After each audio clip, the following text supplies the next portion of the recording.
beyond the coding, the development experience, you also obviously have a lot of experience doing data analytics, data visualization, data science in kind of a notebook environment. So maybe even walk through for us, you've now talked us through what your workflow is like when you're coding, but when you're exploring data, when you're doing data visualization, it could be interesting for our audience to hear what a power user of Marimo, how they use that kind of tool. Yeah, I've always thought that notebooks hold this really special place in the ecosystem because they are this environment that marries like your code and data together. And so although I've been sort of this like bare bones like text editor for like my traditional software development, like I've always used like some kind of notebook when I wanted to do data work or some sort of live REPL. I think my first thing I was in was like RStudio, and then I switched over to Python and started using Jupyter, and now I'm a Marimo user. So I usually would spin up a notebook from the command line and just jump in and start loading my data. And now I find myself with the Marimo Pair skill, like I'm often now like the way that anytime I get an issue, or often the place that I start to work on a problem is now in my agentic coding tool. So for me, that's often Claude Code.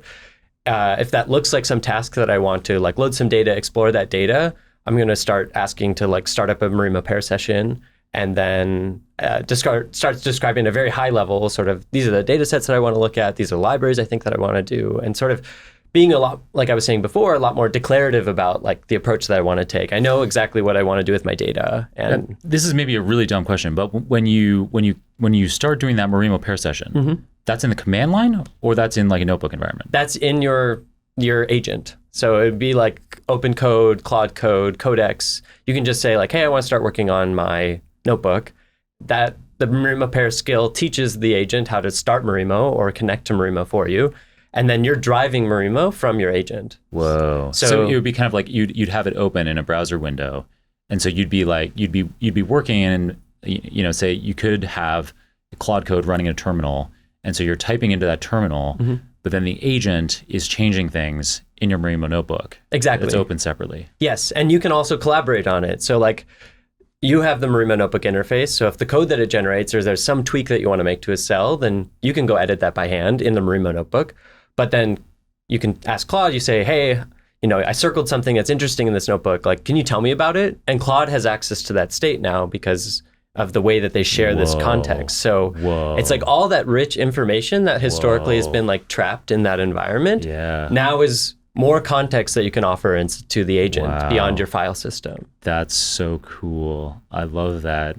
Does it do things like if it had kind of been developing a notebook, had been getting going on some data analysis for you, and then you go over to your Chrome browser or whatever, and you make a change to a cell, could you end up in a situation where like either in the notebook experience or in the terminal window, it's kind of like it's watching what you're doing and it's just kind of like, hey, I like what you did there. Yeah. Right now, well, we're trying to get our better feedback loops of if you've made edits for us to like stream those back. There's a feature inside of like MCP that's called like channels. I think we might explore in that direction. At the moment, it's a lot.